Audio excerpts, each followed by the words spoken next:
ഔദ്യോഗിക സ്ഥിരീകരണമില്ലെന്നിരിക്കെ ബാലാകോട്ടിൽ 250 ഭീകരർ കൊല്ലപ്പെട്ടെന്ന പ്രസ്താവനയുമായി ബിജെപി അധ്യക്ഷൻ അമിത് ഷാ. കേന്ദ്ര സർക്കാരും പ്രതിരോധ മന്ത്രാലയവും മരണസംഖ്യ സ്ഥിരീകരിച്ചില്ലെന്നിരിക്കെയാണ് തെരഞ്ഞെടുപ്പ് നേട്ടം മുൻനിർത്തിയുള്ള ബിജെപി അധ്യക്ഷന്റെ പ്രസ്താവന. വിവരങ്ങളുമായി ശരത് ചേരുന്നുണ്ട്. ശരത്, സേനാവൃത്തങ്ങൾ പോലും ഇത്തരത്തിലൊരു കണക്ക് പുറത്തുവിടാത്ത സാഹചര്യത്തിലാണ് അമിത് ഷാ ഇപ്പോൾ 250-ലധികം ഭീകരർ കൊല്ലപ്പെട്ടെന്ന അവകാശവാദവുമായി രംഗത്തെത്തിയിരിക്കുന്നത്. തീർത്തും തെരഞ്ഞെടുപ്പ് മുന്നിൽ കണ്ടുള്ള ഒരു ഇരട്ടത്താപ്പല്ലേ ഇതിലൂടെ വ്യക്തമാകുന്നത്?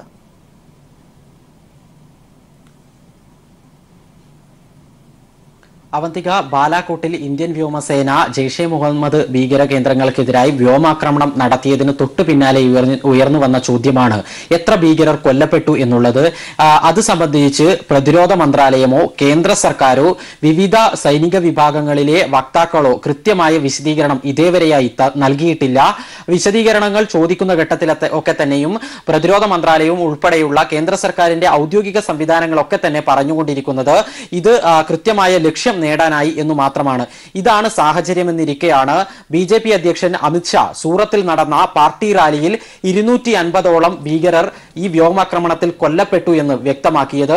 ഔദ്യോഗിക സ്ഥിരീകരണം ഇല്ല എന്നിരിക്കെ കേന്ദ്ര സർക്കാർ പോലും ഈ ഒരു കണക്ക് സ്ഥിരീകരിച്ചിട്ടില്ല എന്നിരിക്കെയാണ് ഇത്തരത്തിൽ ബിജെപിയുടെ റാലിയിൽ ബിജെപി അധ്യക്ഷൻ അമിത് ഷാ ഇത്തരമൊരു പ്രസ്താവന നടത്തിയിരിക്കുന്നത്. കൃത്യമായും തെരഞ്ഞെടുപ്പിനെ മുൻനിർത്തിക്കൊണ്ട് ബിജെപിക്ക് രാഷ്ട്രീയ ലക്ഷ്യം ഉണ്ട് ഈ വ്യോമാക്രമണത്തിന് ശേഷമുള്ള സംഭവ വികാസങ്ങളിലും വ്യോമാക്രമണത്തിലും എന്ന് വ്യക്തമാക്കുന്നത് തന്നെയാണ് ഈ പ്രസ്താവന.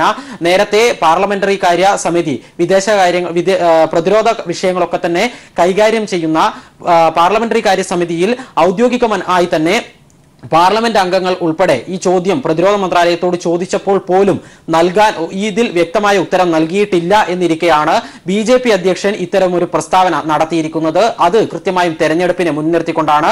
അതുപോലെ തന്നെ അഭിനന്ദൻ വർത്തമാനെ വിട്ടയക്കാൻ വേണ്ടി പാകിസ്ഥാൻ തീരുമാനിച്ചത് പ്രധാനമായും ജനീവ കൺവെൻഷന്റെ ഉടമ്പടി പ്രകാരമാണ്. അത് നേരത്തെ സൈനിക വൃത്തങ്ങൾ വാർത്താ സമ്മേളനം നടത്തിയപ്പോൾ സ്ഥിരീകരിക്കുകയും ചെയ്തിട്ടുണ്ട്. എന്നാൽ ഈ സൂറത്തിലെ റാലിയിൽ ബിജെപി അധ്യക്ഷൻ പറഞ്ഞത് മോദിയുടെ സമ്മർദ്ദം മൂലം പാകിസ്ഥാന് അഭിനന്ദൻ വർത്തമാനെ വിട്ടയക്കേണ്ടി വന്നു എന്നുമായിരുന്നു. ഈ രീതിയിലുള്ള അവകാശവാദങ്ങൾ തുടരെ ആവർത്തിക്കുന്ന ഒരു സാഹചര്യമാണ് ബിജെപിയുടെ ഭാഗത്തു നിന്നും ഉണ്ടാകുന്നത്.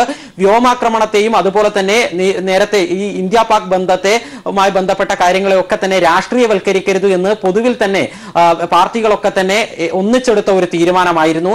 എന്നാൽ അതിൽ നിന്നൊക്കെ തന്നെ മാറിക്കൊണ്ടുള്ള നിലപാടുകളാണ് ബിജെപി ഇപ്പോൾ സ്വീകരിച്ചുകൊണ്ടിരിക്കുന്നത്. കഴിഞ്ഞ ദിവസം ബിജെപിയുടെ ദില്ലി സംസ്ഥാന അധ്യക്ഷൻ ബിജെപി റാലിയിൽ പങ്കെടുത്തത് സൈനിക വേഷം കെട്ടിക്കൊണ്ടായിരുന്നു.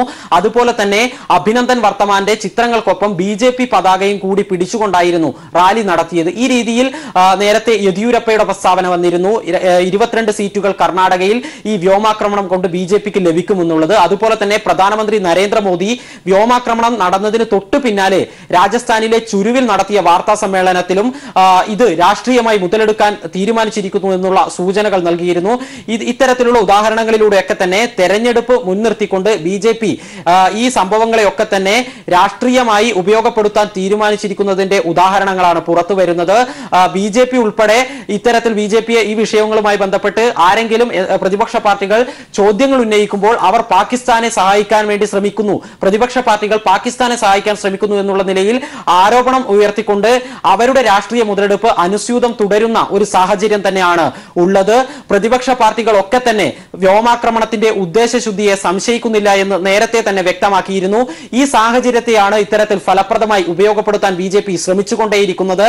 എന്നാൽ കഴിഞ്ഞ ദിവസം മുതൽ ബിജെപിയുടെ ഈ രാഷ്ട്രീയ മുതലെടുപ്പ് മനസ്സിലാക്കിക്കൊണ്ട് തന്നെയുള്ള മറു ചോദ്യങ്ങൾ പ്രതിപക്ഷ പാർട്ടികളുടെ ഭാഗത്തു നിന്നും ഉയർന്നു തുടങ്ങിയിട്ടുണ്ട്.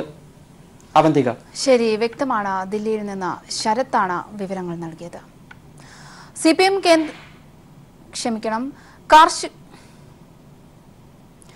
സിപിഎം കേന്ദ്ര കമ്മിറ്റി യോഗം ദില്ലിയിൽ തുടരുന്നു. ലോക്സഭാ തെരഞ്ഞെടുപ്പ് തന്ത്രങ്ങൾക്ക് രൂപം നൽകാൻ സംസ്ഥാന ഘടകങ്ങളുടെ റിപ്പോർട്ട് കേന്ദ്ര കമ്മിറ്റി യോഗം 2ാം ദിവസമായി ഇന്നും വിശദമായി പരിശോധിക്കും.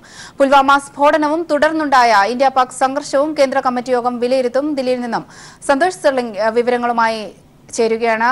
സന്തോഷ്, സിപിഎം കേന്ദ്ര കമ്മിറ്റി യോഗം ദില്ലിയിൽ പുരോഗമിക്കുകയാണ്. പ്രധാനമായും എന്തൊക്കെ കാര്യങ്ങളായിരിക്കും യോഗത്തിൽ ചർച്ചയാവുക? 2019 ലോക്സഭാ തെരഞ്ഞെടുപ്പിന്റെ മുന്നൊരുക്കങ്ങളാണ് പ്രധാനമായും ഈ 2 ദിവസമായി നടന്ന കേന്ദ്ര കമ്മിറ്റി യോഗത്തിന്റെ പ്രധാന അജണ്ട. ഇന്നലെ രാവിലെയാണ് കേന്ദ്ര കമ്മിറ്റി യോഗം ആരംഭിച്ചത്. 2ാം ദിവസമായി ഇന്നും ഇപ്പോൾ കേന്ദ്ര കമ്മിറ്റി യോഗം ഡൽഹി AKG ഭവനിൽ ു. ഇന്നലെ വിവിധ സംസ്ഥാനങ്ങളുടെ തെരഞ്ഞെടുപ്പ് അവലോകനം ചെയ്യുന്ന റിപ്പോർട്ട് കേന്ദ്ര കമ്മിറ്റി പരിഗണിച്ചു. അത്യാവശ്യമാണെങ്കിൽ പ്രാദേശിക സഖ്യങ്ങൾ സംബന്ധിച്ചുള്ള അനുമതിയും കേന്ദ്ര കമ്മിറ്റിയാണ് നൽകേണ്ടത്. നേരത്തെ പോളിറ്റ് ബ്യൂറോ ഇത് സംബന്ധിച്ച് ചില നിർദ്ദേശങ്ങളൊക്കെ മുന്നോട്ട് വച്ചിരുന്നു. ഹൈദരാബാദ് പാർട്ടി കോൺഗ്രസിൽ എടുത്ത തീരുമാനങ്ങളുടെ അടിസ്ഥാനത്തിലുള്ള നിർദ്ദേശം BJPയും BJP ഘടകകക്ഷികളെയും പരാജയപ്പെടുത്തുക എന്ന് തന്നെയാണ് ഈ ലോക്സഭാ തെരഞ്ഞെടുപ്പിലെ പ്രധാനപ്പെട്ട ലക്ഷ്യം. രണ്ടാമത്തേത് ഒരു മതേതര സർക്കാർ കേന്ദ്രത്തിൽ ഉറപ്പുവരുത്തുക. CPIMന്റെയും ഇടതു പാർട്ടികളുടെയും ശക്തി ലോക്സഭയിൽ വർദ്ധിപ്പിക്കുക. ഇതിന്റെ അടിസ്ഥാനത്തിൽ വേണം 2019 തെരഞ്ഞെടുപ്പിനെ പാർട്ടി കാണാൻ എന്നാണ് പോളിറ്റ് ബ്യൂറോ മുന്നോട്ട് വെച്ച നിർദ്ദേശം. ഇതിന്റെ അടിസ്ഥാനത്തിലുള്ള സ്ഥാനാർത്ഥികളെ നിശ്ചയിക്കും. അതിനനുസരിച്ച് ഏതെങ്കിലും സഖ്യം വേണമെങ്കിൽ അതൊക്കെ തീരുമാനിക്കുന്നതും ഈ കേന്ദ്ര കമ്മിറ്റി യോഗത്തിലാണ്. എന്തായാലും വൈകുന്നേരം 4 മണിക്ക് CPIM general secretary Sitaram Yechury വാർത്താസമ്മേളനം വിളിച്ചിട്ടുണ്ട്. കേന്ദ്ര കമ്മിറ്റി യോഗത്തിന്റെ തീരുമാനങ്ങൾ അദ്ദേഹം വ്യക്തമാക്കുകയും ചെയ്യും. അവന്തിക. ശരി, വ്യക്തമാണ്. ദില്ലിയിൽ നിന്ന് സന്തോഷ് സർലിംഗാണ് വിവരങ്ങൾ നൽകിയത്. CPIM കേന്ദ്ര കമ്മിറ്റി യോഗം ദില്ലിയിൽ പുരോഗമിക്കുകയാണ്. വിവരങ്ങളാണ് സന്തോഷ് നൽകിയത്. കാർഷിക വായ്പാ വിഷയത്തിൽ ബാങ്കുകൾ മനുഷ്യത്വപരമായ സമീപനം കൈക്കൊള്ളണമെന്ന് കൃഷിമന്ത്രി VS സുനിൽകുമാർ. നാളെ ചേരുന്ന മന്ത്രിസഭാ യോഗം കാർഷിക വായ്പാ വിഷയം പ്രത്യേകം ചർച്ച ചെയ്യും. മുഖ്യമന്ത്രിയുടെ അധ്യക്ഷതയിൽ ബാങ്കേഴ്സ് സമിതി ബുധനാഴ്ച യോഗം ചേരും. എന്നാൽ ബാങ്കുകൾ അവരുടെ അധികാരം സർഫാസി ആക്ട് അനുസരിച്ച് അവർക്ക് പ്രയോഗിക്കാൻ കഴിയുമെന്ന ഒരു ധിക്കാരപരമായ സമീപനമാണ് എടുത്തുകൊണ്ടിരിക്കുന്നത്. സർഫാസി ആക്ട് അനുസരിച്ചുള്ള ജപ്തി നടപടികൾ അടിയന്തരമായി നിർത്തിവെക്കണം എന്നുള്ളതാണ് എനിക്ക് ആവശ്യപ്പെടാനുള്ളത്. അതിനാവശ്യമായ രീതിയിലുള്ള ശക്തമായ നടപടികൾ സംസ്ഥാന ഗവൺമെൻറ് 6-ാം തീയതി ബാങ്കുകളുടെ മീറ്റിംഗ് വിളിക്കാൻ തീരുമാനിച്ചിട്ടുണ്ട്. ഞാൻ മനസ്സിലാക്കിയത് നാളെ ക്യാബിനറ്റ് അടിയന്തരമായി ചേരുന്നതാണ്. അങ്ങനെയാണെങ്കിൽ അതിൻ്റെ അടിസ്ഥാനത്തിൽ വളരെ സ്പെസിഫിക് ആയ രീതിയിലുള്ള നടപടികൾ ഗവൺമെൻറ് ഭാഗത്തുണ്ടാവും. ഇത്രയും വലിയ സമ്മർദ്ദം നേരിട്ടുകൊണ്ടിരിക്കുന്ന കൃഷിക്കാരുടെ മുകളിൽ വീണ്ടും സമ്മർദ്ദം ചെലുത്തിക്കഴിഞ്ഞാൽ സാധാരണപ്പെട്ട കർഷകർ ചിലപ്പോൾ ഇത്തരത്തിലുള്ള കടുങ്ക ചെയ്യുന്നതാണ്.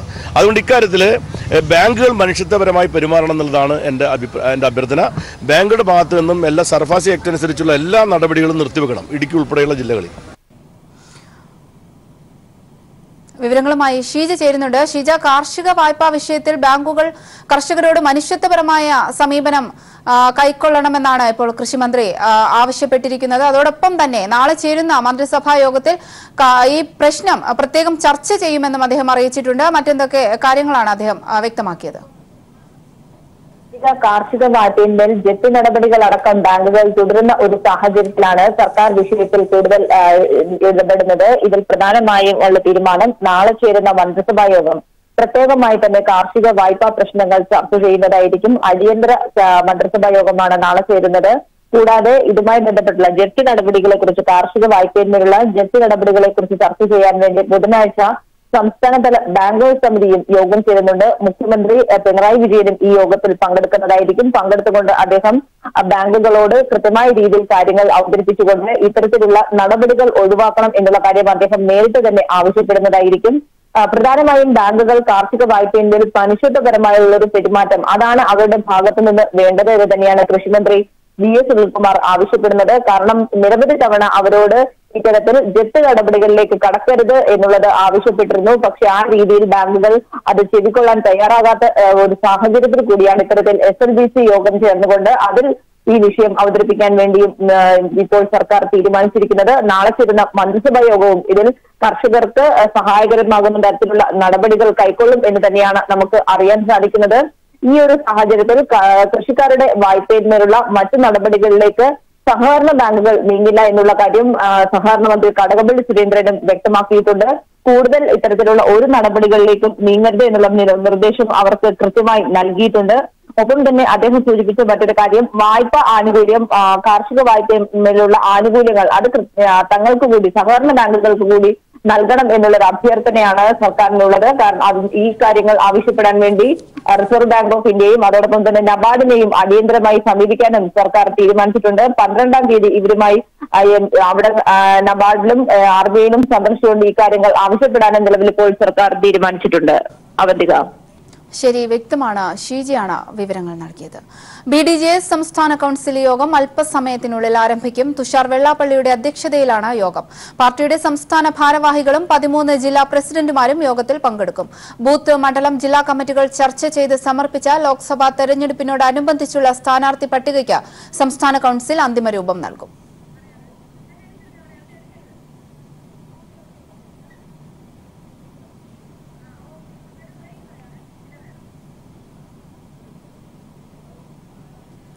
കോൺഗ്രസിൽ ഗ്രൂപ്പ് പോരും മുറുകുന്നു. സ്ഥാനാർത്ഥികളെ നിർണ്ണയിക്കുന്നതിനുള്ള KPCC തെരഞ്ഞെടുപ്പ് സമിതി യോഗം ഇന്ദിരാഭവനിൽ ആരംഭിച്ചു. വിവരങ്ങളുമായി റിനു ചേരുന്നുണ്ട്. റിനു, KPCC തെരഞ്ഞെടുപ്പ് യോഗം ഇപ്പോൾ പുരോഗമിക്കുകയാണ്. എന്തൊക്കെ കാര്യങ്ങളാണ് പ്രധാനമായും യോഗം ഇന്ന് ചർച്ച ചെയ്യുക? ആർക്കൊക്കെയാണ് തെരഞ്ഞെടുപ്പിൽ സാധ്യതാ പട്ടികയിൽ ആരുടെയൊക്കെ പേരുകളാണ് ഉയർന്നു വരാൻ സാധ്യതയുള്ളത്? അവന്തിക, KPCCയുടെ ഇലക്ഷൻ സമിതി യോഗം ഇപ്പോൾ പുരോഗമിച്ചുകൊണ്ടിരിക്കുകയാണ്. രാവിലെ 11 മണിയോടുകൂടിയാണ് KPCCയുടെ ഇലക്ഷൻ സമിതി യോഗം ആരംഭിച്ചത്. പ്രധാന നേതാക്കളെല്ലാം തന്നെ സമിതി യോഗത്തിൽ പങ്കെടുക്കുന്നുണ്ട്. പ്രതിപക്ഷ നേതാവ് രമേശ് ചെന്നിത്തല, KPCC പ്രസിഡന്റ് മുല്ലപ്പള്ളി രാമചന്ദ്രൻ, മുൻ മുഖ്യമന്ത്രി ഉമ്മൻചാണ്ടി, അതുപോലെ തന്നെ VM സുധീരൻ ഉൾപ്പെടെയുള്ളവർ പങ്കെടുക്കുന്നുണ്ട് എന്നുള്ളതാണ്. ഏകദേശം 30 പോഷക സംഘടനകൾ ഉൾപ്പെടെ 30 പേരാണ് യോഗത്തിൽ പങ്കെടുക്കുന്നത്. അല്പസമയത്തിനകം തന്നെ യോഗം അവസാനിക്കും എന്നുള്ളതാണ് നമുക്ക് ലഭ്യമാകുന്ന വിവരം. മറ്റൊന്ന്, ലോക്സഭാ ഇലക്ഷൻ അടുക്കുന്നതോടുകൂടി തന്നെ കോൺഗ്രസിൽ ഗ്രൂപ്പ് പോര് മുറുകുന്നു എന്നുള്ളതാണ്. കാരണം കഴിഞ്ഞ ദിവസം തന്നെ AI ഗ്രൂപ്പുകളുടെ വിവിധ യോഗങ്ങൾ ചേർന്നിരുന്നു എന്നുള്ളതാണ്. സാധാരണഗതിയിൽ യോഗം ചേരുന്നത് താഴെത്തട്ടിലുള്ള നേതാക്കളെ മുൻനിർത്തിക്കൊണ്ടായിരിക്കും ഗ്രൂപ്പ് തല യോഗങ്ങൾ ചേരുന്നത്. എന്നാൽ കഴിഞ്ഞ ദിവസം അർദ്ധരാത്രിയോടുകൂടി പ്രതിപക്ഷ നേതാവ് രമേശ് ചെന്നിത്തലയുടെ വീട്ടിൽ വെച്ച്, ഔദ്യോഗിക വസതിയിൽ വെച്ച് K മുരളീധരൻ, അതുപോലെ തന്നെ K സുധാകരൻ ഉൾപ്പെടെയുള്ളവർ പങ്കെടുത്തുകൊണ്ട് യോഗം ചേർന്നിരുന്നു എന്നുള്ളതാണ്. ഇത്തരത്തിൽ ഇന്ന് ചേരുന്ന സമിതി യോഗത്തിൽ, അതായത് ഇലക്ഷൻ സമിതി യോഗത്തിൽ അന്തിമ തീരുമാനമെടുക്കുമ്പോൾ തങ്ങളുടെ ഗ്രൂപ്പിന് മുൻതൂക്കം നൽകണമെന്നുള്ള ഒരാവശ്യം തന്നെയായിരിക്കും പ്രധാനമായും മുന്നോട്ട് വയ്ക്കുന്നത്. മറ്റൊന്ന്, വയനാടും അതുപോലെ തന്നെ വടകര മണ്ഡലം ഉൾപ്പെടെയുള്ളവ സീറ്റുകൾ I ഗ്രൂപ്പിന് ലഭ്യമാക്കണം എന്നുള്ള ഒരു തീരുമാനമാണ് കഴിഞ്ഞ ദിവസം നടന്ന I ഗ്രൂപ്പ് തലത്തിൽ അവർ എടുത്ത തീരുമാനം. ഇത് ഇന്നത്തെ സമിതി യോഗത്തിൽ, ഇലക്ഷൻ സമിതി യോഗത്തിൽ മുന്നോട്ട് വയ്ക്കും എന്നുള്ളതാണ്. എന്നാൽ കൃത്യമായി തന്നെ അതിനെ എതിർത്തുകൊണ്ടായിരിക്കും A ഗ്രൂപ്പുകൾ മുന്നോട്ട് വരിക. ഇത്തരത്തിൽ AI ഗ്രൂപ്പുകളുടെ ഒരു തർക്കം തന്നെയാണ് ചർച്ചയിൽ പ്രധാനമായും ഉയർന്നു വരുന്നത് എന്നുള്ളതാണ്. എന്നാൽ സമാധാനപരമായി ജനാധിപത്യ രീതിയിൽ തന്നെ സ്ഥാനാർത്ഥികളെ തിരഞ്ഞെടുക്കണം എന്നുള്ളതാണ് കോൺഗ്രസ് മുന്നോട്ട് വയ്ക്കുന്ന വാദം. അതിന് അടിസ്ഥാനരഹിതം ആണ് എന്ന് തന്നെ നമുക്ക് പറയേണ്ടത്. കാരണം അത്തരത്തിലുള്ള ഒരു ഗ്രൂപ്പ് പോരാണ് കഴിഞ്ഞ ദിവസം മുതൽ തന്നെ ആരംഭിച്ചിരിക്കുന്നത് എന്നുള്ളതാണ്. മറ്റൊന്ന്, KPCC പ്രസിഡന്റ് മത്സരിക്കണമോ എന്നുള്ള ഒരു തീരുമാനം, മത്സരിക്കേണ്ടതില്ല എന്നുള്ളൊരു തീരുമാനത്തിലേക്ക് യോഗം പുരോഗമിക്കുന്നു എന്നുള്ളതാണ്. യോഗം പുരോഗമിക്കുമ്പോൾ ഉള്ള തീരുമാനം എന്നാണ് നമുക്ക് അറിയാൻ കഴിയുന്നത്. കാരണം അദ്ദേഹത്തിന്റെ സിറ്റിംഗ് സീറ്റിലേക്ക് അങ്ങനെയാണെങ്കിൽ ഒഴിവരും. മറ്റൊന്ന്, വയനാട് സീറ്റിലേക്ക്, ഈ 2 സ്ഥാനാർത്ഥികളെ കൂടി കൂട്ടുമ്പോഴാണ് 8 മണ്ഡലങ്ങളിലേക്ക്, അതായത് 12 മണ്ഡലങ്ങളാണ് സ്വാഭാവികമായും കോൺഗ്രസിന് ഇപ്പോൾ നിലവിലുള്ളത്. അതിൽ 8 മണ്ഡലങ്ങളാണ് കോൺഗ്രസ് ഉള്ളത്. 4 പോഷക സംഘടനകൾക്കാണ്, 1 RSPക്കും അതുപോലെ തന്നെ 1 കേരള കോൺഗ്രസിനും 2 ലീഗിനുമാണ്. ബാക്കി 8 കോൺഗ്രസ് മണ്ഡലങ്ങളാണുള്ളത്. ഇതിൽ ഈ 2 മണ്ഡലങ്ങൾ, അതായത് വയനാടും അതുപോലെ തന്നെ വടകരയും ഉൾപ്പെടെയുള്ള മണ്ഡലങ്ങൾ മാറുകയാണെങ്കിൽ മറ്റ് 6 മണ്ഡലങ്ങളിലേക്കായിരിക്കും ചർച്ച ഉയർന്നു വരുന്നത്. എന്നാൽ ഈ 6 മണ്ഡലങ്ങളിലും സിറ്റിംഗ് MP-മാർ തന്നെ മത്സരിച്ചാൽ മതി എന്നുള്ളൊരു ഉണ്ടായിട്ടുണ്ട്. എന്തായാലും അന്തിമ ഒരു ലിസ്റ്റ് ഇന്ന് തന്നെ, ഈ ആഴ്ച തന്നെ ഹൈക്കമാൻഡിലേക്ക് അയക്കാൻ കഴിയും എന്നുള്ള ഒരു പ്രതീക്ഷയിലാണ് ഇപ്പോൾ ഇലക്ഷൻ സമിതി യോഗം പുരോഗമിക്കുന്നത്. ശരി, വ്യക്തമാണ്. റിനു ആണ് വിവരങ്ങൾ നൽകിയത്. KPCC യോഗം ഇന്ദിരാഭവനിൽ ആരംഭിച്ചു. ഇപ്പോൾ വിവരങ്ങളാണ് റിനു നൽകിയത്. കോഴിക്കോട് മോചനയാത്രയുമായി LDF. പാഴായിപ്പോയ 10 വർഷങ്ങൾ എന്ന മുദ്രാവാക്യം ഉയർത്തിയാണ് പ്രചരണ ജാഥ. കോഴിക്കോട് പാർലമെന്റ് മണ്ഡലത്തിലെ മുഴുവൻ നിയമസഭാ മണ്ഡലങ്ങളിലും ജാഥ സംഘടിപ്പിക്കും.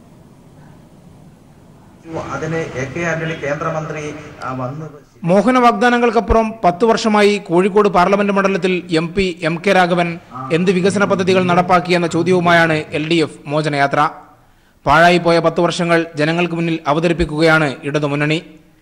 പ്രദീപ് കുമാർ MLA യുടെ നേതൃത്വത്തിൽ കോഴിക്കോട് നോർത്ത്, സൗത്ത് മണ്ഡലങ്ങളിൽ ജാഥ പര്യടനം നടത്തുന്നു. പ്രചാരണത്തിന് വേണ്ടി 3 ലക്ഷം 2 ലക്ഷം എന്നൊക്കെ പറഞ്ഞ നാട്ടിൽ അവിടെ ഇവിടെയൊക്കെ പൈസ ചെറിയ കാര്യങ്ങൾക്ക് കൊടുത്തിട്ട് അവിടെയൊക്കെ 2 ലക്ഷം രൂപ കൊടുത്താൽ 250 ഫ്ലക്സ് ബോർഡ് വെക്കും. അതിൻ്റെ പേരിൽ അങ്ങനെയുള്ളൊരു രീതിയാണ് ഇവിടെ കണ്ടുവന്നത്. വികസന പദ്ധതികൾ പാർലമെൻറ്റ് അംഗത്തിൻ്റെ മുൻകൈയിലും നേതൃത്വത്തിലും ഉണ്ടാകേണ്ടിയിരുന്നത്, സാധാരണഗതിയിൽ ഉണ്ടാകേണ്ടിയിരുന്നത് ഒന്നും ഉണ്ടായില്ല. സംസ്ഥാന സർക്കാരിൻ്റെയും MLA-മാരുടെയൊക്കെ പദ്ധതികളുടെ മുമ്പിൽ ബോർഡ് കൊണ്ടുപോയി വെക്കുകയാണ്, തൻ്റെ അവകാശവാദം പറഞ്ഞുകൊണ്ട്. ആ രീതിയാണ്. കോഴിക്കോട് പാർലമെന്റ് മണ്ഡലത്തിൽ വരുന്ന മുഴുവൻ അസംബ്ലി മണ്ഡലങ്ങളിലും മോചനയാത്ര നടക്കും. അതത് MLA-മാർ നേതൃത്വം നൽകുന്ന മോചനയാത്ര MP-ക്ക് നടപ്പാക്കാൻ കഴിയുമായിരുന്ന പദ്ധതികളും LDF സർക്കാർ നടപ്പാക്കുന്ന വികസന പദ്ധതികളും ജനങ്ങൾ മുമ്പാകെ അവതരിപ്പിക്കും. പാർലമെന്റ് തെരഞ്ഞെടുപ്പ് പ്രഖ്യാപിക്കാനിരിക്കെ പ്രചാരണ പ്രവർത്തനങ്ങൾ ശക്തമാവുകയാണ് കോഴിക്കോട്. News bureau, Kozhikode. രണ്ടാം സീറ്റിൽ ഉറച്ചു നിൽക്കുന്നുവെന്ന് Kerala Congress M vice chairman Jose K Mani. 2 seat വേണമെന്ന ചർച്ച പാർട്ടി പൂർത്തീകരിച്ചതാണ്. UDF-ൽ നിന്ന് 2 സീറ്റുകൾ ലഭിക്കുമെന്ന് തന്നെയാണ് പ്രതീക്ഷ. സീറ്റ് സംബന്ധിച്ച തീരുമാനത്തിന് ശേഷം സ്ഥാനാർത്ഥി നിർണയം നടത്തുമെന്നും ജോസ് കെ മാണി വ്യക്തമാക്കി. അതേസമയം PJ ജോസഫ് മത്സരിക്കുമെന്ന പ്രഖ്യാപനത്തിന് ഉത്തരം നൽകിയില്ല. ഇപ്പോഴത്തെ ചർച്ച രണ്ടാമത്തെ സീറ്റുമായി ബന്ധപ്പെട്ടാണ്. കോട്ടയം ലോക്സഭയ്ക്ക് പുറമെ ഒരു സീറ്റ് കൂടെ, അത് ഇടുക്കിയിലെ ചാലക്കുടി വേണം എന്നുള്ളൊരു ആവശ്യമാണ് കോൺഗ്രസ് പാർട്ടിയുടെ നേതൃത്വത്തിലേക്ക് ചർച്ച ചെയ്തത്. അതുമായി ബന്ധപ്പെട്ട പൂർണ്ണ ഒരു പരിഹാരം കാണാൻ കഴിഞ്ഞില്ല. പക്ഷെ നാളെ അതിൻ്റെ ചർച്ച വീണ്ടും വെച്ചിരിക്കുകയാണ്. പാർട്ടി നേരത്തെ കാര്യങ്ങളൊക്കെ ചർച്ച ചെയ്ത കാര്യങ്ങളാണ്. അതുകൊണ്ട് അതിനു മുമ്പ് ഒരു പാർട്ടിയുടെ ഒരു മീറ്റിംഗ് ഇല്ല. നമ്മൾ നേരത്തെ തന്നെ ബാക്കി കാര്യങ്ങളെല്ലാം ചർച്ച ചെയ്ത് അതിനുശേഷമാണ് കോൺഗ്രസ് പാർട്ടിയുടെ ചർച്ച നടത്തുന്നത്.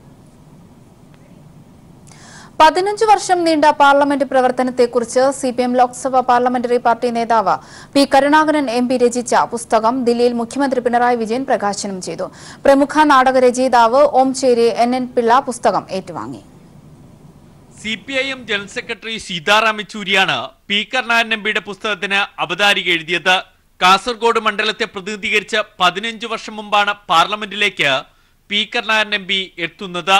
തുടർച്ചയായി 3 വട്ടം കാസർഗോഡ് ജനത പി കരുണാകരനെ ലോക്സഭയിലേക്ക് അയച്ചു. അന്നു മുതൽ ഇന്നുവരെ പാർലമെന്റിൽ നടത്തിയ സുദീർഘമായ പോരാട്ടം വിവരിക്കുകയാണ് in defence of democracy and social justice എന്ന പുസ്തകത്തിലൂടെ കരുണാകരൻ MP. ദില്ലിയിൽ നടന്ന ചടങ്ങിൽ മുഖ്യമന്ത്രി പിണറായി വിജയൻ പ്രമുഖ നാടക രചയിതാവ് NN പിള്ളയ്ക്ക് നൽകി പുസ്തകം പ്രകാശനം ചെയ്തു. MA ബേബി അധ്യക്ഷത വഹിച്ചു. ഈ കാസർഗോഡ് ഭാഗത്തുള്ള മറാത്തി എന്ന് വിളിക്കുന്ന കമ്മ്യൂണിറ്റിയുടെ വിഷയം യഥാർത്ഥത്തിൽ അർഹതപ്പെട്ട ഒരു ആനുകൂല്യം ദീർഘനാളായി നിഷേധിക്കപ്പെട്ട ഒരു വിഭാഗമായിരുന്നു. എന്നാൽ തുടർച്ചയായ ഇദ്ദേഹത്തിൻ്റെ ഇടപെടലാണ് അതിലൊരു തീരുമാനത്തിലെത്തുന്നതിനിടയാക്കിയത്. ഓരോ പാർലമെന്റ് കാലഘട്ടം കഴിയുമ്പോഴും പുസ്തകം എഴുതാറുണ്ടെങ്കിലും ഇതാദ്യമായാണ് എല്ലാ ഘട്ടങ്ങളും സമഗ്രമാക്കി ഇംഗ്ലീഷിൽ പുസ്തകം പ്രസിദ്ധീകരിക്കുന്നതെന്ന് പി കരുണാകരൻ MP പറഞ്ഞു. CPIM സംസ്ഥാന സെക്രട്ടറി കോടിയേരി ബാലകൃഷ്ണൻ, ബംഗാളിൽ നിന്ന് മുഹമ്മദ് സലീം MP, മന്ത്രിമാരായ EP Jayarajan, Shailaja teacher, Thomas Isaac തുടങ്ങിയവരും ദില്ലിയിലെ വിവിധ മലയാളി സംഘടനാ പ്രതിനിധികളും പ്രകാശന ചടങ്ങിൽ പങ്കെടുത്തു. News bureau, Delhi.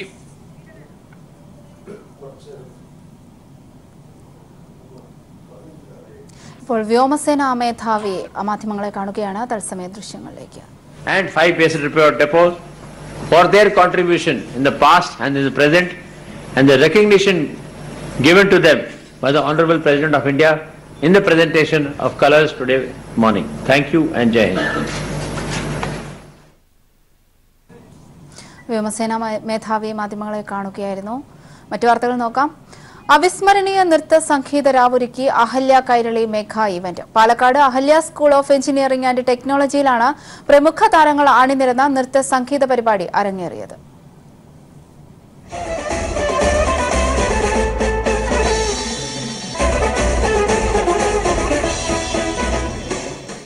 അഹല്യ ക്യാമ്പസിലെ വിദ്യാർത്ഥികളുടെ മനോഹരമായ നൃത്തച്ചുവടുകളുമായാണ് സാഗ 2019 വേദിയുണർന്നത്. ഷംന കാസിം, സരയു, കൃഷ്ണപ്രഭ എന്നിവരുടെ നേതൃത്വത്തിലുള്ള സംഘവും മനോഹര നൃത്തവുമായി എത്തി. നരേഷ് അയ്യർ, സയനോര, ഹരിശങ്കർ, അരുണ തുടങ്ങിയവർ മനോഹരമായ ഗാനങ്ങളുമായി ആസ്വാദകരുടെ മനം കവർന്നു.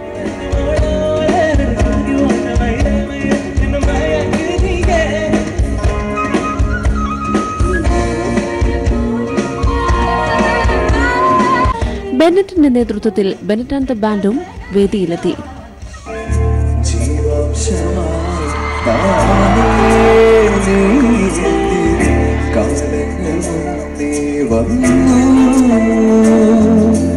മാർച്ച് 1 മുതൽ 3 വരെ നടന്ന അഹല്യ ടെക് ഫെസ്റ്റിന്റെ ഭാഗമായാണ് അഹല്യയും കൈരളി ടിവിയും സംയുക്തമായി സാഗ 2019 മെഗാ ഇവന്റ് സംഘടിപ്പിച്ചത്. IIT ഡയറക്ടർ ഡോക്ടർ PB ശ്രീകുമാറാണ് ടെക് ഫെസ്റ്റ് ഉദ്ഘാടനം ചെയ്തത്. ഗാനരചനയിൽ 2018 സംസ്ഥാന ചലച്ചിത്ര അവാർഡ് ജേതാവായ BK ഹരിനാരായണനെ വേദിയിൽ ആദരിച്ചു. സാഗ 2019 ഉദ്ഘാടന ചടങ്ങിൽ രാഷ്ട്രീയ, സാമൂഹിക, സാംസ്കാരിക രംഗത്തെ പ്രമുഖർ പങ്കെടുത്തു. തുടർച്ചയായി 3-ാം തവണയാണ് അഹല്യയും കൈരളി ടിവിയും സംയുക്തമായി മെഗാ ഇവന്റ് സംഘടിപ്പിക്കുന്നത്.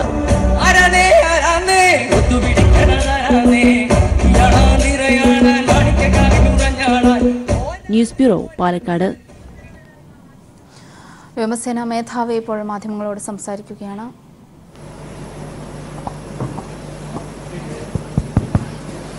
Sir, in a recent speech, PM Modi has said that the results of the recent airstrike would have been different if Rafale jets were there. So, what's your take on that?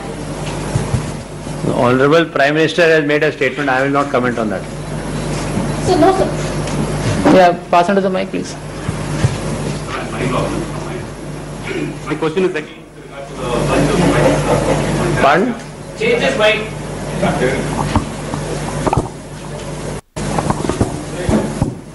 Sir, my question again is with regard to the surgical strikes on.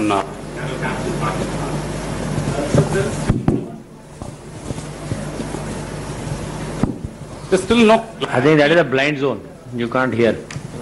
Now, sir? Yeah, I can hear. So there's still no clarity on what exactly. Pakistan is still in a denial mode. They say there were no attacks on terror camps there. Independent media reports from Pakistan also say there were no attacks on terror camps and there were no casualties. So my question is, what was our target and did we hit our target, sir?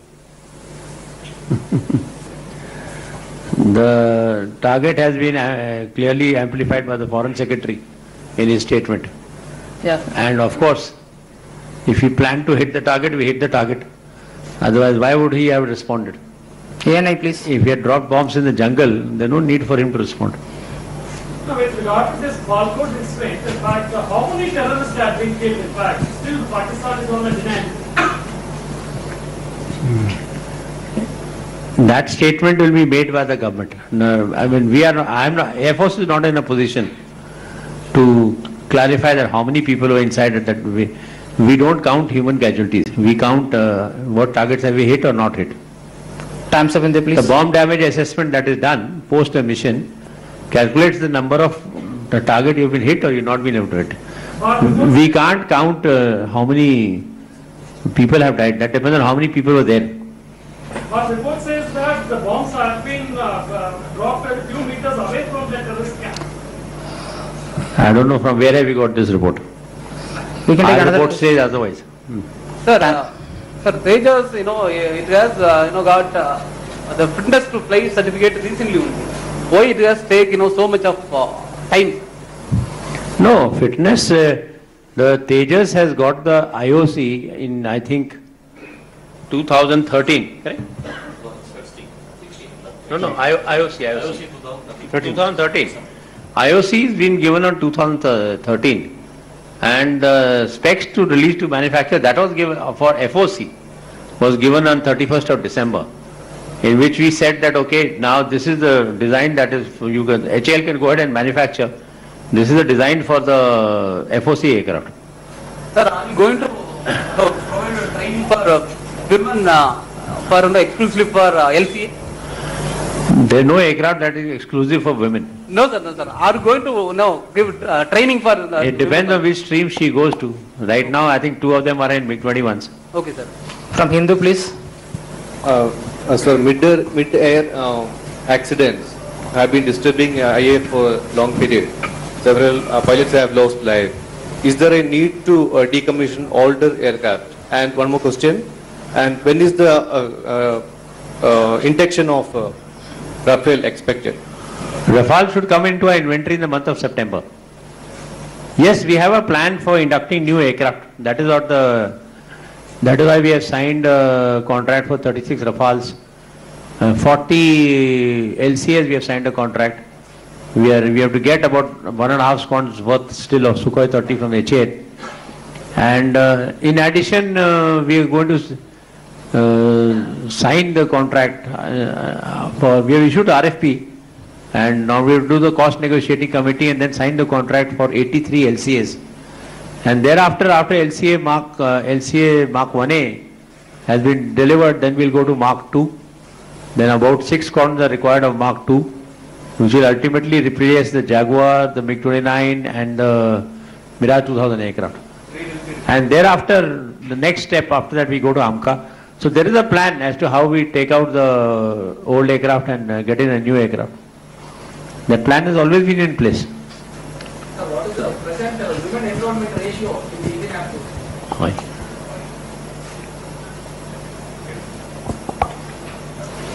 10%. 13%. Sir, any plan for expansion of air force stations in other countries? For example, Sulu, I think there are going to acquire acres of land. Akash, which episode? No, actually, he's talking about expansion of air squadrons in the southern area. He's talking about we have got this station is established to hold 2 LCA squadrons. So we've got 1 LCA squadron, then 1 more will come. Then as they getting produced, then we'll keep about 1 to 2 out here, and rest we'll push out to the forward areas. As it is, this is a place that we use for training. It's got a wonderful training environment. It is close to HAL Bangalore division for technical support. But the squadrons will fight in the western or the northern borders, wherever they are deployed. Sir, China's threat across the Indian Ocean and all. Hello. We'll take from Dulus. Concern over the use of the fighter plane in the recent attack by Pakistan. How do you look at it? No, that is I don't know what is the end user agreement between America and Pakistan. If the end user agreement was that they will not use it for offensive purposes, then I think they have violated that end user agreement. Because we have got pieces of the AMRAAM missile in our territory, which we displayed, and obviously I think they have lost an F-16 aircraft in that combat. So obviously they have been using the aircraft against us. The last question from Rajasthan Patrika. Sir, Jeevan Jha from Rajasthan Patrika. Last question. Sir, February is the saddest month for IAF. Lost 6 aircraft and 9 pilots. Is there any requirement for upgradation of 6 aircraft? Yeah, 6 aircraft and 9 pilots in February month lost. So is required any upgradation of training and anything else? No, we lost one Mirage 2000, which was on the inventory of HAL. It was not our aircraft at that particular time. Then we lost one helicopter, which was in the ongoing operation that is going on, for which a court inquiry has sat. And then there was this loss of a mid-air that took place during this thing. So basically it is 2 accidents that we have had, which concerns us, which is the helicopter for which the court inquiry goes, and the mid-air, which happened in the practice for display for Aero India. So we have to get our act right and find out what caused the mid-air and get the procedures correct before we start doing aerobatic flying with the Surya Kirans. And same goes for the helicopter, which was lost during this thing. We not lost 9 aircraft by any chance. 9, I think we were lost in the whole year. So how do you look at the use of Abhinandan? Whether it's international pressure or I can't comment on the politics of it. Okay. We are happy that he's back with us. Sir, wait a minute.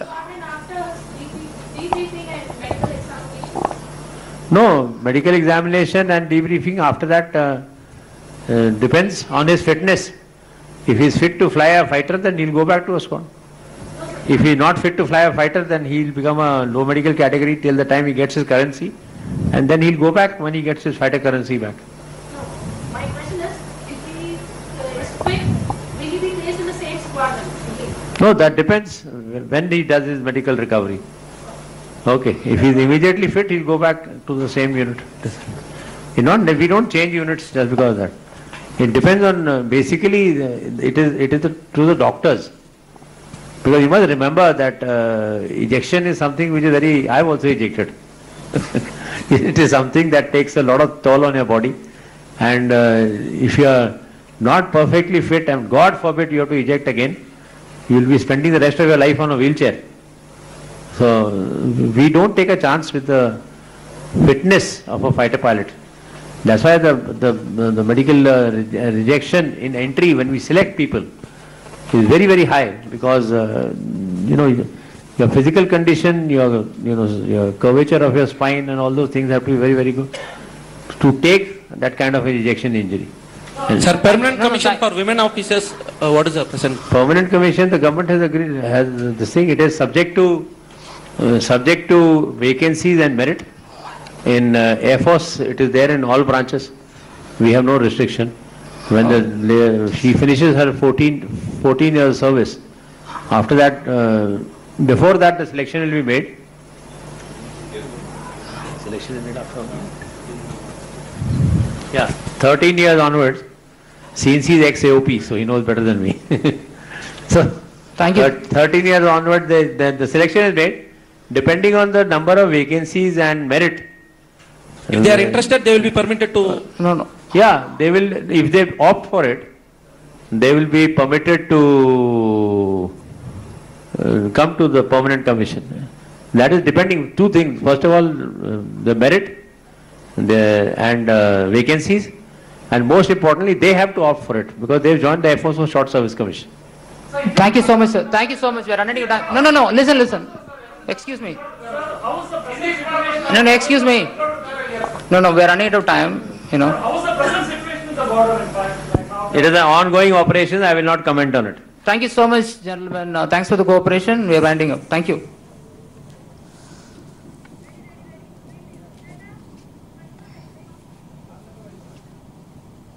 വ്യോമസേനാ മേധാവി മാധ്യമങ്ങളെ കാണുകയായിരുന്നു. ബാലാക്കോട്ട് ആക്രമണത്തിന് തെളിവുകളുണ്ടെന്ന് അദ്ദേഹം വ്യക്തമാക്കിയിരിക്കുന്നു. ബാലാക്കോട്ട് ആക്രമണ ദൃശ്യങ്ങൾ വ്യോമസേനയുടെ പക്കലുണ്ട്. ആക്രമണത്തിൽ കൊല്ലപ്പെട്ടവരുടെ എണ്ണം വ്യോമസേന നോക്കാറില്ല. എത്ര പേർ കൊല്ലപ്പെട്ടുവെന്ന് സർക്കാർ വ്യക്തമാക്കുമെന്നാണ് ഇപ്പോൾ വ്യോമസേനാ മേധാവി വ്യക്തമാക്കിയിരിക്കുന്നത്. ബാലാക്കോട്ട് ആക്രമണത്തിൽ തെളിവുകളുണ്ടെന്ന് ഇപ്പോൾ വ്യോമസേനാ മേധാവി വ്യക്തമാക്കിയിരിക്കുകയാണ്. ബാലാക്കോട്ട് ആക്രമണത്തിൽ എത്ര പേർ കൊല്ലപ്പെട്ടുവെന്ന് പറയാൻ ഇപ്പോൾ സാധിക്കില്ല. അതിന്റെ കണക്കുകൾ സർക്കാരാണ് പറയേണ്ടതെന്നും അദ്ദേഹം വ്യക്തമാക്കിയിട്ടുണ്ട്. വിവരങ്ങളുമായി ദില്ലിയിൽ നിന്നും ശരത് ചേരുന്നുണ്ട്. ശരത്, മറ്റെന്തൊക്കെ കാര്യങ്ങളാണ് അദ്ദേഹം വ്യക്തമാക്കിയിരിക്കുന്നത്? ബാലാക്കോട്ടിൽ ഇന്ത്യൻ വ്യോമസേന നടത്തിയ വ്യോമാക്രമണത്തിന് ശേഷം ഇതാദ്യമായാണ് വ്യോമസേനാ മേധാവി GS ധനോവ മാധ്യമങ്ങളെ കാണുന്നത്. ബാലാക്കോട്ടിൽ ആക്രമണം നടത്തിയതിലൂടെ ഇന്ത്യ എന്താണോ ലക്ഷ്യം വെച്ചത് അത് വ്യോമസേനയ്ക്ക് നേടിയെടുക്കാൻ വേണ്ടി സാധിച്ചു, ലക്ഷ്യം ഭേദിക്കാൻ വേണ്ടി സാധിച്ചു എന്നുള്ളതാണ് അദ്ദേഹം വ്യക്തമാക്കിയത്. എന്നാൽ അതേസമയം തന്നെ ഈ ഘട്ടത്തിലും ഏതാണ്ട് ഒരാഴ്ച പിന്നിട്ട ശേഷവും ആ ബാലാക്കോട്ട് ആക്രമണത്തിൽ എത്ര ഭീകരർ കൊല്ലപ്പെട്ടു എന്നുള്ള കണക്ക് തങ്ങളുടെ കയ്യിലില്ല, അല്ലെങ്കിൽ കൊല്ലപ്പെട്ടത് എത്ര പേരാണ് എന്നതിനെ സംബന്ധിച്ച് പറയാൻ സാധിക്കില്ല എന്നുള്ള ഒരു കാര്യമാണ് വ്യോമസേനാ മേധാവി GS ധനോവ വ്യക്തമാക്കിയിരിക്കുന്നത്. ഈ കൊല്ലപ്പെട്ടവരുടെ കണക്കുകൾ വ്യക്തമാക്കേണ്ടത് സർക്കാരാണ് എന്നും അദ്ദേഹം വ്യക്തമാക്കുകയുണ്ടായി. നേരത്തെ കഴിഞ്ഞ 2 ദിവസം മുൻപ് വരെ അതുപോലെ തന്നെ ഇന്നും പ്രധാനമന്ത്രിയും അതുപോലെ തന്നെ BJPയുടെ പല നേതാക്കന്മാരും ഒക്കെ തന്നെ വലിയ അളവിൽ ഭീകരർ കൊല്ലപ്പെട്ടിട്ടുണ്ട് എന്നുള്ള അവകാശവാദവും ഒക്കെ ഉന്നയിച്ചിരുന്നു. BJP അധ്യക്ഷൻ അമിത്ഷായും 250 ഭീകരർ കൊല്ലപ്പെട്ടു എന്ന് പറഞ്ഞിട്ടുണ്ട്. എന്നാൽ അങ്ങനെ ഒരു സാഹചര്യത്തിലും കൃത്യമായ കണക്കുകൾ പറയാൻ വേണ്ടി വ്യോമസേന തയ്യാറായിട്ടില്ല എന്നുള്ളതാണ് ഈ ഒരു വാർത്താ സമ്മേളനത്തിലെയും ഏറ്റവും പ്രധാനപ്പെട്ട പ്രത്യേകത. റഫാൽ വിമാനങ്ങൾ ഉണ്ടായിരുന്നുവെങ്കിൽ ആക്രമണം കൂടുതൽ ഫലപ്രദമാകുമായിരുന്നു എന്നുള്ള പ്രസ്താവന പ്രധാനമന്ത്രി നരേന്ദ്രമോദി നടത്തിയിരുന്നു. അതിനെക്കുറിച്ച് പ്രതികരണം ആരാഞ്ഞപ്പോൾ കൃത്യമായ മറുപടി നൽകാനും GS ധനോവ തയ്യാറായില്ല. ആ ചോദ്യത്തെക്കുറിച്ച് പ്രതികരിക്കാതിരിക്കുകയാണ് അദ്ദേഹം ചെയ്തത്. അതുപോലെ തന്നെ ആക്രമണവുമായി ബന്ധപ്പെട്ട മറ്റ് വിശദാംശങ്ങൾ ചോദിച്ചപ്പോൾ ഇതിന്റെ കൂടുതൽ വിശദാംശങ്ങൾ പുറത്ത് പറയാൻ വേണ്ടി സാധിക്കുകയില്ല എന്നും അദ്ദേഹം വ്യക്തമാക്കുകയുണ്ടായി. അതുപോലെ തന്നെ വിംഗ് കമാൻഡർ അഭിനന്ദൻ വർത്തമാൻ ഇജക്ട് ചെയ്യപ്പെട്ടതിന്റെ ഭാഗമായി MiG-21 വിമാനത്തിൽ നിന്നും ഇജക്ട് ചെയ്തതിന്റെ ഭാഗമായി കാര്യമായ ശാരീരിക പ്രശ്നങ്ങൾ അദ്ദേഹത്തിനുണ്ട്. വാരിയലിന്റെ പരിക്ക് ഉൾപ്പെടെയുണ്ട്. എങ്കിലും അദ്ദേഹം ചികിത്സയ്ക്ക് ശേഷം സേനയിൽ മടങ്ങി എന്നുള്ള കാര്യം അദ്ദേഹം ഇന്ന് വ്യക്തമാക്കിയിരിക്കുകയാണ്. GS ധനോവ ഇന്ന് വ്യക്തമാക്കിയിരിക്കുകയാണ്. അതുപോലെ തന്നെ F-16 വിമാനം പാകിസ്ഥാൻ ഇന്ത്യക്ക് നേരായി ഉപയോഗിച്ചതിന്റെയുമായി ബന്ധപ്പെട്ടുള്ള കാര്യങ്ങൾ അദ്ദേഹം വ്യക്തമാക്കി. ഇത് പാകിസ്ഥാന് അമേരിക്ക നൽകിയിട്ടുള്ള വിമാനമാണ്. അത് കൃത്യമായും അതിലെ ഉപയോഗിച്ചിരിക്കുന്ന അമ്ര മിസൈലുകൾ ഇന്ത്യയുടെ കൈവശമുണ്ട്. അതുകൊണ്ട് തന്നെ പാകിസ്ഥാൻ അമേരിക്കയുമായി ഏർപ്പെട്ടിരിക്കുന്ന കരാർ ലംഘിച്ചുകൊണ്ടാണോ ഇത്തരത്തിൽ ഇന്ത്യയോട് ഇന്ത്യൻ വ്യോമാതിർത്തി ലംഘിക്കാൻ F-16 വിമാനം ഉപയോഗിച്ചത് എന്നത് അമേരിക്കയും പരിശോധിക്കണമെന്നുള്ള സൂചനയും അദ്ദേഹത്തിന്റെ ഭാഗത്തു നിന്നുണ്ടായി. ഏതായാലും പാകിസ്ഥാനും അതുപോലെ തന്നെ അമേരിക്കയുമാണ് ഇതുമായി ബന്ധപ്പെട്ടുള്ള പരിശോധന നടത്തേണ്ടത് എന്നുള്ള സൂചനയും ഇന്ന് നടത്തിയ വാർത്താ സമ്മേളനത്തിൽ അദ്ദേഹം നൽകുകയുണ്ടായി. ശരി, വ്യക്തമാണ്. ദില്ലിയിൽ നിന്ന് ശരത്താണ് വിവരങ്ങൾ നൽകിയത്. ബാലാക്കോട്ട് ആക്രമണത്തിന്റെ ദൃശ്യങ്ങൾ വ്യോമസേനയുടെ പക്കലുണ്ടെന്നാണ് അദ്ദേഹം വ്യക്തമാക്കിയത്. വിവരങ്ങളാണ് ദില്ലിയിൽ നിന്ന് ശരത്ത് നൽകിയത്. ഇടവേള.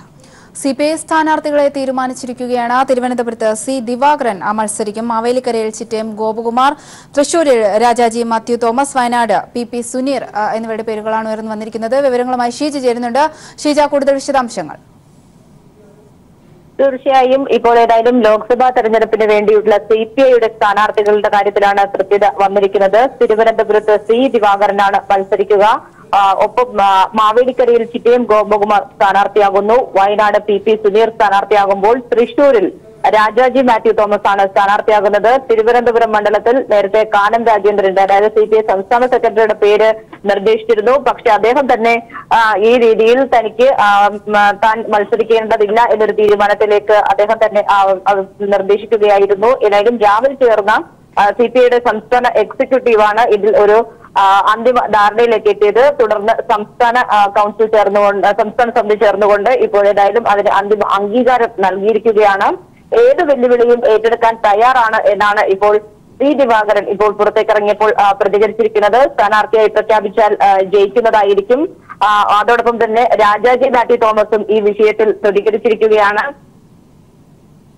രാജാജി മാത്യു അദ്ദേഹം വ്യക്തമാക്കിയത് രാഷ്ട്രീയ പ്രവർത്തകൻ എന്ന നിലയിൽ എന്തിനും മാനസികമായി തയ്യാറാണ്. രാജാജി മാത്യുവിന്റെ പേര് നിർദ്ദേശിച്ചത് CN ജയദേവനായിരുന്നു യോഗത്തിൽ. ഏതായാലും പാർട്ടിയുടെ ഏത് തീരുമാനവും അംഗീകരിക്കുമെന്ന് തന്നെയാണ് ചിറ്റയം ഗോപകുമാറും വ്യക്തമാക്കിയിരിക്കുന്നത്. ഇപ്പോൾ CPIയുടെ സ്ഥാനാർത്ഥികളുടെ കാര്യത്തിൽ ഒരു അന്തിമ തീരുമാനം എത്തിയിരിക്കുന്നു. വെള്ളിയാഴ്ച ചേരുന്ന LDF യോഗത്തിൽ പൂർണ്ണമായും LDFന്റെ സ്ഥാനാർത്ഥി പട്ടികയും തയ്യാറാകും എന്ന് തന്നെയാണ് നമുക്ക് ലഭിക്കുന്ന സൂചനകൾ. ശരി, വ്യക്തമാണ്. ഷീജയാണ് വിവരങ്ങൾ നൽകിയത്. CPIന്റെ സ്ഥാനാർത്ഥികളെ തീരുമാനിച്ചിരിക്കുകയാണ്. തിരുവനന്തപുരത്ത് C. ദിവാകരൻ മത്സരിക്കും. മാവേലിക്കരയിൽ ചിറ്റയം ഗോപകുമാർ, തൃശൂരിൽ രാജാജി മാത്യു തോമസ്, വയനാട് PP സുനീർ എന്നിവരാണ് മത്സരിക്കുന്നത്. വിവരങ്ങളാണ് ഷീജ നൽകിയത്.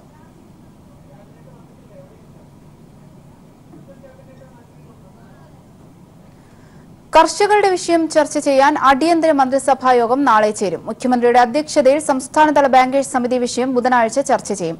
ബാങ്കുകൾ കാർഷിക വായ്പയിന്മേൽ മനുഷ്യത്വപരമായി പെരുമാറണമെന്ന് കൃഷിമന്ത്രി VS സുനിൽകുമാർ ആവശ്യപ്പെട്ടു. വായ്പയിന്മേലുള്ള മറ്റ് നടപടികളിലേക്ക് സഹകരണ ബാങ്കുകൾ നീങ്ങില്ലെന്ന് മന്ത്രി കടകംപള്ളി സുരേന്ദ്രനും വ്യക്തമാക്കി. കാർഷിക വായ്പയിന്മേൽ ജപ്തി നടപടികളടക്കം ബാങ്കുകൾ തുടരുന്ന സാഹചര്യത്തിലാണ് സർക്കാർ വിഷയത്തിൽ ശക്തമായി ഇടപെടുന്നത്.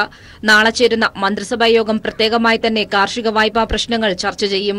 കൂടാതെ ജപ്തി നടപടികളെക്കുറിച്ച് ചർച്ച ചെയ്യാൻ ബുധനാഴ്ച സംസ്ഥാനതല ബാങ്കേഴ്സ് സമിതിയും യോഗം ചേരും. മുഖ്യമന്ത്രി നേരിട്ട് തന്നെ ബാങ്കുകളെ സ്ഥിതിഗതികൾ അറിയിച്ച് നിലപാട് വ്യക്തമാക്കും. ഇതിൽ ആവശ്യമായ സഹായവും ആവശ്യപ്പെടും. ബാങ്കുകൾ കാർഷിക വായ്പയിന്മേൽ മനുഷ്യത്വപരമായി പെരുമാറണമെന്ന് കൃഷിമന്ത്രി VS സുനിൽകുമാറും ആവശ്യപ്പെട്ടു. ഇത്രയും വലിയ സമ്മർദ്ദം നേരിട്ടുകൊണ്ടിരിക്കുന്ന കൃഷിക്കാരുടെ മുകളിൽ വീണ്ടും സമ്മർദ്ദം ചെലുത്തിക്കഴിഞ്ഞാൽ സാധാരണപ്പെട്ട കർഷകർ ചിലപ്പോൾ ഇത്തരത്തിലുള്ള കടുങ്ക ചെയ്യുന്നതാണ്. അതുകൊണ്ട് ഇക്കാര്യത്തിൽ ബാങ്കുകൾ മനുഷ്യത്വപരമായി പെരുമാറണം എന്നുള്ളതാണ് എൻ്റെ അഭ്യർത്ഥന. ബാങ്കുകളുടെ ഭാഗത്തു നിന്നും എല്ലാ സർഫാസി ആക്ട് അനുസരിച്ചുള്ള എല്ലാ നടപടികളും നിർത്തിവെക്കണം, ഇടുക്കി ഉൾപ്പെടെയുള്ള ജില്ലകളിൽ. കൃഷിക്കാരുടെ അവസ്ഥ കണക്കിലെടുത്ത് സഹകരണ ബാങ്കുകൾ വായ്പയിന്മേലുള്ള മറ്റു നടപടികളിലേക്ക് നീങ്ങില്ലെന്ന് സഹകരണ മന്ത്രി കടകംപള്ളി സുരേന്ദ്രൻ വ്യക്തമാക്കി. ഏതായാലും കേരളത്തിന്റെ പ്രത്യേകമായിട്ടുള്ള പശ്ചാത്തലത്തിൽ കൃഷിക്കാരനെടുത്തിട്ടുള്ള കാർഷിക വായ്പകളുടെ മേൽ കൂടുതൽ നടപടികളിലേക്ക് പോകേണ്ടതില്ല എന്ന് ഇന്നലെ തൃശ്ശൂരിൽ ചേർന്നതായിട്ടുള്ള ജില്ലാ ബാങ്ക് ജനറൽ മാനേജർമാരുടെയും അതുപോലെ തന്നെ ജോയിന്റ് രജിസ്ട്രാർമാരുടെയും സംയുക്ത മീറ്റിംഗ് തീരുമാനിച്ചിട്ടുണ്ട്. വായ്പാ കുടിശ്ശിക തിരിച്ചടയ്ക്കാൻ ശ്രമിക്കാതിരിക്കുന്ന രീതിയുണ്ട്, അത് ശരിയല്ല. കൃഷിക്കാരൻ്റെ വായ്പയുമായിട്ട് ബന്ധപ്പെട്ട് കൂടുതൽ നടപടികളിലേക്ക് സംസ്ഥാനത്തെ സഹകരണ ബാങ്കുകൾ നീങ്ങില്ല, അത് ഉറപ്പ്. മറ്റു ബാങ്കുകൾക്ക് നൽകുന്ന വായ്പാ ആനുകൂല്യങ്ങൾ സഹകരണ ബാങ്കുകൾക്കും നൽകണം. ഇക്കാര്യം ആവശ്യപ്പെട്ട് റിസർവ് ബാങ്കിനെയും നബാർഡിനെയും ഈ മാസം 12-ന് സന്ദർശിക്കാനും സർക്കാർ തീരുമാനിച്ചു. സഹകരണ മന്ത്രി, ചീഫ് സെക്രട്ടറി, വകുപ്പ് സെക്രട്ടറി എന്നിവരടങ്ങുന്ന സംഘമാണ് സന്ദർശിക്കുക. News bureau, Thiruvananthapuram.